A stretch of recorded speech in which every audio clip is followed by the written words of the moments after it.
कांग्रेस नेता राहुल गांधी ओबीसी समुदाय के मुद्दे को जोर शोर से उठा रहे हैं।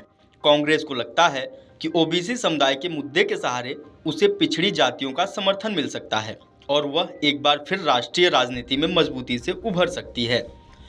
कांग्रेस की इस जातिगत राजनीति पर कांग्रेस के अंदर ही घमासान मचा है। कांग्रेस के अनेक नेता पार्टी की जातियों की राजनीति को ठीक नहीं मान रहे हैं। इससे पहले कांग्रेस के वरिष्ठ नेता अभिषेक मनु सिंघवी ने इसका विरोध किया था। उन्होंने कहा था, इस तरह के मुद्दे उठाने से पहले इसके परिणामों पर विचार करना चाहिए। अब एक अन्य कांग्रेस नेता आचार्य प्रमोद कृष्णम ने जाति जनगणना को देश की एकता के विरुद्ध बताया है। कांग्रेस नेता आचार्य प्रमोद कृष्णम ने खुलकर इस नीति का विरोध किया है। अमर उजाला से बातचीत करते हुए उन्होंने कहा कि आज़ादी के समय से ही कांग्रेस हर धर्म, हर जाति, हर क्षेत्र और हर वर्ग को अपने साथ लेकर चलती रही है।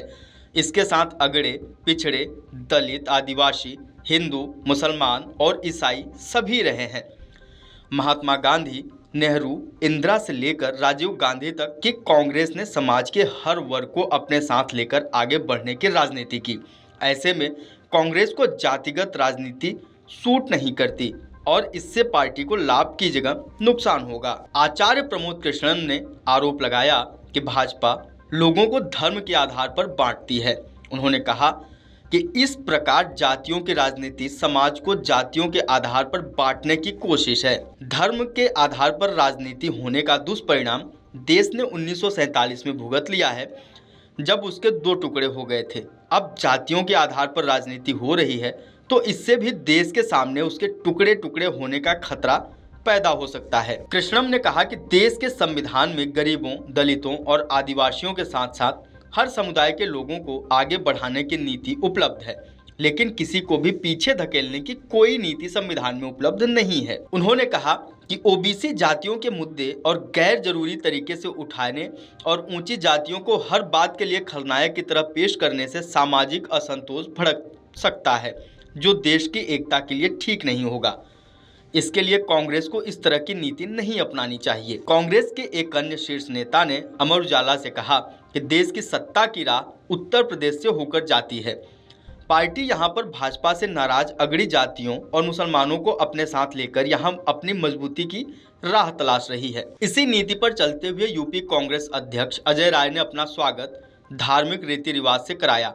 प्रदेश कार्यालय में भगवान परशुराम की मूर्ति लगाई गई और ब्राह्मण नेताओं की जयंती जिलेवार स्तर पर मनाकर उन्हें अपने साथ लाने का प्रयास किया गया। पार्टी को इसका लाभ मिलता दिखाई पड़ रहा है। नए प्रदेश अध्यक्ष का जगह जगह पर ब्राह्मण और भूमिहार जातियों की ओर से स्वागत किया जाना इसका संकेत माना जा सकता है। यूपी कांग्रेस के नेताओं का मानना है कि यहाँ पर पिछड़ी जातियों की जातिगत राजनीति की दावेदार के रूप में समाजवादी पार्टी बहुत मजबूत है। ऐसे में कांग्रेस को इसका लाभ नहीं मिलेगा, जबकि ओबीसी आरक्षण की राजनीति करने से दूसरे तबके उसके हाथ से छिटक कर दूर जा सकते हैं।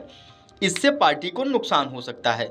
प्रदेश नेताओं का मानना है कि ओबीसी की राजनीति करने से पूरा मामला यादव बनाम अन्य ओबीसी वाला हो सकता है। इससे भी पार्टी को नुकसान हो सकता है। कांग्रेस के उस नेता ने कहा कि उत्तराखंड में पूरी राजनीति ठाकुर और ब्राह्मण आधारित रही है।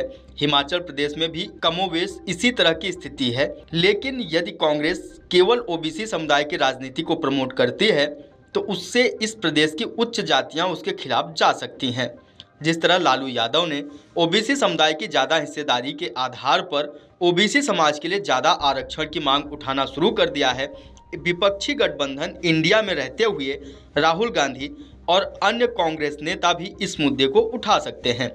यदि ऐसा होता है तो उत्तराखंड, हिमाचल प्रदेश की जातियां कांग्रेस के विरोध में जा सकती हैं, क्योंकि उनका मुख्य व्यवसाय नौकरी करना ही रहा है। Video desk अमरउजाला.com। अमर उजाला अब आपके टीवी पर भी। अपने स्मार्ट टीवी पर यूट्यूब पर सर्च करें अमर उजाला, चैनल सब्सक्राइब करें और देखें ताज़ा खबरें, वो भी HD क्वालिटी में। और हाँ, बेल आइकन दबाना ना भूलें ताकि हर खबर हो आपके घर। अमर उजाला, निष्पक्ष, निर्भीक, निरंतर।